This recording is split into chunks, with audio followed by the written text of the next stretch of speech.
तो फ्रेंड्स, आज हम बात करेंगे एक नई वैकेंसी को लेके और मुझे आपको बताते हुए बहुत खुशी हो रही है क्योंकि हाल ही में टीचिंग लेवल पे बहुत ज़्यादा वैकेंसी का सर्कुलर रिलीज़ हुआ है। जी हाँ दोस्तों, ईएमआरएस 2025 का नोटिफिकेशन जारी हो चुका है यानी जो आपके एकलव्य मॉडल स्कूल है उसमें 7,267 पदों पे वैकेंसी को रिलीज़ किया गया है। दोस्तों अंत तक हमारे साथ बने रहें क्योंकि इस वीडियो हम बात करेंगे कौन-कौन इस फॉर्म को अप्लाई कर सकता है, कितनी वैकेंसी है, किस पोस्ट की वैकेंसी है और क्या इसका एग्जाम पैटर्न रहने वाला है और क्या इसकी लास्ट डेट है फॉर्म फिलिंग की। तो चलिए दोस्तों मैं स्टार्ट करता हूँ इस वैकेंसी के बारे में। सबसे पहले आपको बताता चलूँ ये फॉर्म ऑलरेडी फिल होना स्टार्ट हो चुके हैं, यानी आपके फॉर्म स्टार्ट हो चुके हैं फिल होना 19 सितंबर से। अगर मैं लास्ट डेट की बात करूँ तो इस फॉर्म की लास्ट डेट आप देख भी सकते हैं वो आपकी है 23 अक्टूबर, यानी इस फॉर्म को आप 23 अक्टूबर तक फिल कर सकते हैं। चलिए आगे बात करते हैं फॉर्म को कैसे फिल करना है। आप देख भी सकते हैं इन्होंने बता रखा है आपका फॉर्म जो है वो ऑनलाइन मोड में फिल होना है, पहली चीज। अगली चीज देखिए यहाँ फीस के बारे में बात की गई है, तो फीस के बारे में बता रखा है जितनी भी फीमेल हैं, एससी है, एसटी है और पीडब्ल्यूडी यानी हैंडीकैप्ड कैंडिडेट हैं उनके लिए फीस रहने वाली है 500 रुपए। और इन सबको छोड़ के बाकी सारे कैंडिडेट के लिए जो फीस रहने वाली है वो आपकी रहने वाली है 2,500 रुपए। यहाँ पे इन्होंने साफ साफ इस चीज को मेंशन कर रखा है। बाकी दोस्तों आपके एडमिट कार्ड हो गए, एग्जाम की डिटेल हो गई या फिर सेंटर आपका कहाँ रहने वाला है, ड्यूरेशन एग्जाम, वो सब आपको जो कम्युनिकेशन होगा इनकी जो ऑफिशियली वेबसाइट है नेक्स्ट, वहां पे जाके आपको सब कुछ मतलब आपको डाउनलोड करना पड़ेगा, यानी आप वेबसाइट के रेगुलर टच में रहें। चलिए दोस्तों आगे बात करते हैं। जैसा कि मैंने आपको बता भी रखा है इस फॉर्म को आपको ऑनलाइन ही फिल करना है, पर आप उसमें भी देखिए आपको यहाँ पे क्या है, आपके दो पार्ट रहने वाले हैं, पार्ट ए और पार्ट बी। तो आप ध्यान रखिए पार्ट ए में जो आपकी कास्ट जो कैटेगरी है उसके रिगार्डिंग भी कुछ इन्फॉर्मेशन रहेगी, तो आप पार्ट ए को बहुत ही ध्यान से भरिएगा क्योंकि इन्होंने बता रखा है एक बार पार्ट ए आप भर देंगे तो आप उसमें कोई भी चेंज नहीं कर सकते हैं। इसलिए पार्ट ए को बहुत ध्यान से भरिएगा क्योंकि एक बार भरने के बाद आप इसमें कोई भी चेंज नहीं कर सकते हैं। बाकी दोस्तों यहाँ पे देखिए उन्होंने बता भी रखा है जैसे आपकी एक लॉगिन आईडी बनेगी मतलब फॉर्म फिल करते टाइम, तो आपको उसका जो पासवर्ड आईडी वो मतलब यूज रखना है, मतलब याद रखना है क्योंकि उसका यूज होगा आगे फर्दर जो भी कुछ कम्युनिकेशन होगा उस चीज में यूज होगा, तो आपको उसको याद रखिए पहली चीज।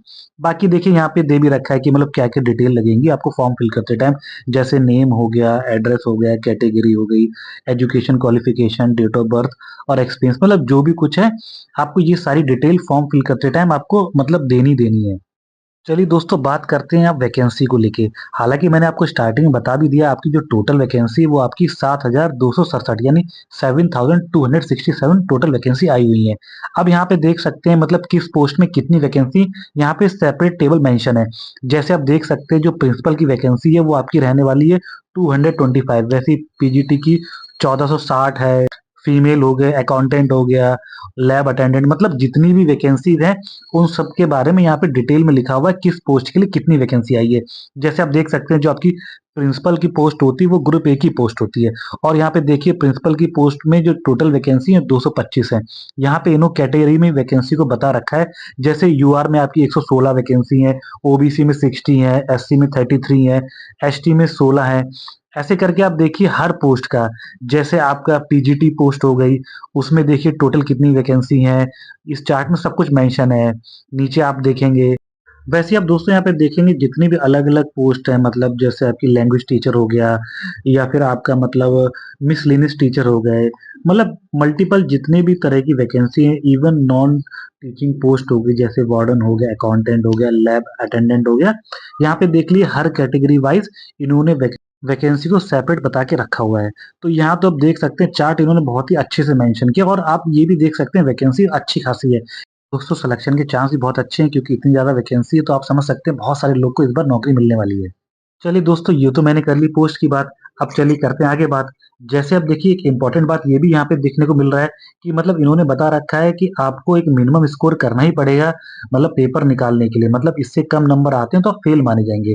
जैसे यहाँ देख सकते हैं मतलब ओबीसी, ईडब्ल्यूएस और जनरल के लिए मिनिमम 30% स्कोर आपको करना ही करना है पेपर पास करने के लिए, और बाकी सारी कैटेगरी वालों को 25% मिनिमम नंबर लेकर आने हैं आपको जो टीयर 2 एग्जाम है उसमें। चलिए दोस्तों आगे बात करते हैं ग्रेड पे की। देखिए यहाँ पे इन्होंने बता रखा है हर पोस्ट वाइज इन्होंने ग्रेड पे को मेंशन कर रखा है। जैसे जो प्रिंसिपल का जो ग्रेड पे जो लेवल है वो है 12। वैसे ही देखिए पीजीटी की पोस्ट पे लेवल 8 की जो सैलरी बनेगी आपकी, लाइब्रेरियन हो गया, टीजीटी हो गया, मतलब हर पोस्ट का इन्होंने ग्रेड पे बता रखा है। मतलब आप कह सकते हैं मतलब जितनी भी पोस्ट हैं, इन सब की सैलरी बहुत अच्छी रहने वाली है। ठीक है? क्योंकि लेवल 8, 7, 6 इन सब में काफ़ी अच्छी सैलरी बनती है। अगर मैं बताता चलूँ लेवल 6 की जॉब की बात करूँ, तो आप उसमें अगर एक्स सिटी में पोस्टेड हैं तो आप समझ के चलिए आपकी स्टार्टिंग सैलरी 70,000 से ऊपर होने वाली है। लेवल 6 की बात कर रहा हूँ। तो आप समझ सकते हैं लेवल 7, 8 इन पे कितनी अच्छी सैलरी बनेगी आपकी। अब दोस्तों बात करते हैं कौन इस फॉर्म को फिल कर सकता है। तो यहाँ आप देख भी सकते हैं इन्होंने बता रखा है मतलब कोई भी इंडियन इस फॉर्म को फिल कर सकता है। यानी आप किसी भी स्टेट से बिलोंग कर रहे हैं तो आप इस फॉर्म को फिल कर सकते हैं, पहली चीज़ तो। सेकंड चीज़ दोस्तों जो इन्होंने क्राइटेरिया बना रखा है डेट का, चाहे वो एजुकेशन क्वालिफ़िकेशन की बात हो, चाहे ऐज की बात हो, तो वो जो अब क्राइटेरिया आपका देखा जाएगा, वो आपका देखा जाएगा 23 अक्टूबर 2025 से। यानी जो उस फॉर्म की लास्ट डेट है, उसी से क्राइटेरिया तय किया जाएगा आपकी एजुकेशन क्वालिफ़िकेशन और ऐज का। ठीक है? दोस्तों मैंने बेसिक सारे पॉइंट पे बात कर ली। अब बात करते हैं कि मतलब क्या इसका एग्ज़ाम पैटर्न रहने वाला है। चलिए उस पे बात करते हैं क्योंकि वो सबसे इम्पोर्टेंट पार्ट होता है किसी भी जॉब का। चलिए एक-एक करके सारी पोस्टों पे बात करते हैं। तो दोस्तों सबसे पहले बात करते हैं प्रिंसिपल वाली पोस्ट पे। तो आप देख सकते हैं जो आपका टियर 1 रहने वाला है उसमें आपके रहने वाले 5 पार्ट। 5 पार्ट में आप देख सकते हैं जो आपके नंबर ऑफ क्वेश्चन्स रहेंगे वो रहेंगे 100 और मार्क्स भी रहेंगे 100। यानी आपका हर क्वेश्चन रहेगा 1 नंबर का, पहली चीज़।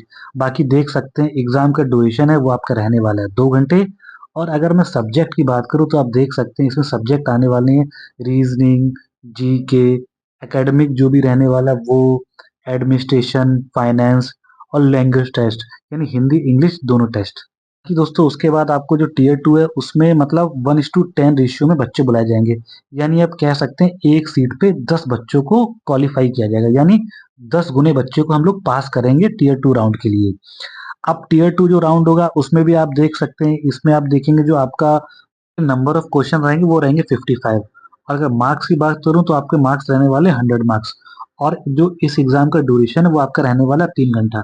बाकी देख सकते हैं जो आपका टियर 2 एग्जाम है वो देखिए दोनों मोड में यानी ऑब्जेक्टिव भी है और डिस्क्रिप्टिव भी है। ठीक है? और जो बच्चे इस राउंड को पास करेंगे टियर 2 को वो जाएंगे अगले राउंड में जो आपका है इंटरव्यू। और आपका जो इंटरव्यू है वो आपका है 40 मार्क्स का। ये तो मैंने बात कर ली है प्रिंसिपल वाली पोस्ट पे। बाकी दोस्तों जो आपकी टीजीटी और पीजीटी की पोस्ट है उसका भी सेम पैटर्न रहने वाला है। उसमें जो आपका टियर 1 है उसमें आपके 6 सब्जेक्ट रहेंगे और टियर 2 में भी सेम उसी टाइप का डिस्क्रिप्टिव और ऑब्जेक्टिव दोनों टाइप का पेपर रहने वाला है। पर इन दोनों पोस्टों में आपका इंटरव्यू नहीं रहेगा। और टियर 1 में जो बच्चे पास किए जाएंगे वो भी सेम 1:10 के रेशियो में होंगे। यानी जो टियर 2 पेपर के लिए आपके 10 गुने बच्चे यहाँ भी क्वालीफाई कराए जाएंगे। ठीक है? ये तो हो गई आपकी टीचिंग वाली पोस्टों के बारे में बात दोस्तों। अब हम बात करेंगे जो भी आपकी नॉन टीचिंग पोस्ट है उनका एग्जाम पैटर्न कैसे रहने वाला है। देखिए दोस्तों यहाँ इन्होंने नॉन टीचिंग जितनी भी पोस्ट हैं जैसे वार्डन हो गया आपका, अकाउंटेंट हो गया, इन सारी पोस्ट का जो एग्जाम है वो भी लगभग सेम वैसे ही पैटर्न है। आपका टियर 1 में 5 सब्जेक्ट हैं, जीके, रीजनिंग, एप्टीट्यूड और इंग्लिश, हिंदी जो ये सब जो लैंग्वेज टेस्ट होंगे ये सारे टेस्ट होंगे। इसमें भी जो आपका प्री है वो 100 नंबर का है, 100 क्वेश्चन आएंगे, 2 घंटे का ड्यूरेशन है। और जो बच्चे पास करेंगे टियर 1 यानी 1:10 के रेशियो में पास कराया जाएगा वो जाएंगे अगले राउंड में। और अगले राउंड भी सेम उसी पैटर्न का है मतलब 55 क्वेश्चन रहेंगे 100 मार्क्स के, जिसमें आप देख भी सकते हैं डिस्क्रिप्टिव भी रहेंगे कुछ क्वेश्चन और कुछ रहेंगे ऑब्जेक्टिव। तो आप देख सकते हैं जितना भी एग्जाम है वो सारे एग्जाम का पैटर्न एक जैसा ही है। बस जो प्रिंसिपल वाली पोस्ट है उसमें आपका इंटरव्यू है, बाकी किसी भी पोस्ट में आपका इंटरव्यू नहीं है।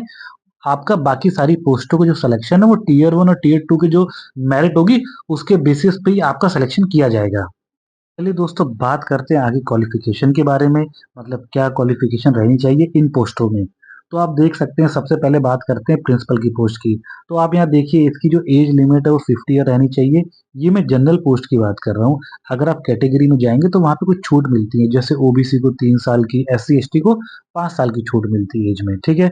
और क्वालिफिकेशन भी ये देखिए पूरा चार्ट इन्होंने मेंशन करके रखा है, मतलब क्या क्वालिफिकेशन रहनी चाहिए, जैसे बता भी रखा है प्रिंसिपल के लिए कि मास्टर डिग्री होनी चाहिए 50% के साथ, बीएड होना चाहिए आपका। और या तो आप मतलब लेवल 12 पे ही किसी सेंट्रल गवर्नमेंट या फिर स्टेट या ऑटोनोमस ऑर्गेनाइजेशन में किसी डिपार्टमेंट में लेवल 12 पे काम कर रहे हो। या फिर देखिए इन्होंने बता रखा है अगर लेवल 10 पे आप में जॉब कर रखी है तो आपके पास 9 साल का मतलब यहाँ पे आप पर्टिकुलर पूरा चेक कर सकते हैं मतलब क्या-क्या आपका क्राइटेरिया रहने वाला है। वैसे देखिए अगली पोस्ट की बात करता हूँ वो आपकी पीजीटी है। उसमें देखिए जो आपकी एज लिमिट है वो 40 से ऊपर नहीं होनी चाहिए। यहाँ पे दोस्तों मैं जनरल पोस्ट की बात कर रहा हूँ। कैटेगरी में आप अपने हिसाब से जोड़ लेना, ओबीसी में 3 साल इसमें जोड़ लेना और एससी-एसटी में 5 साल आप इसमें ऐड कर लेना। बाकी देखिए यहाँ पे क्वालिफ़िकेशन भी देखिए बीएड तो आपको मस्ट है, हर पोस्ट के लिए चाहिए और आपका जो पीजी डिग्री होनी चाहिए वो भी मिनिमम 50% से पास होना ही चाहिए। ये दोनों चीज़ें तो कंपल्सरी हैं।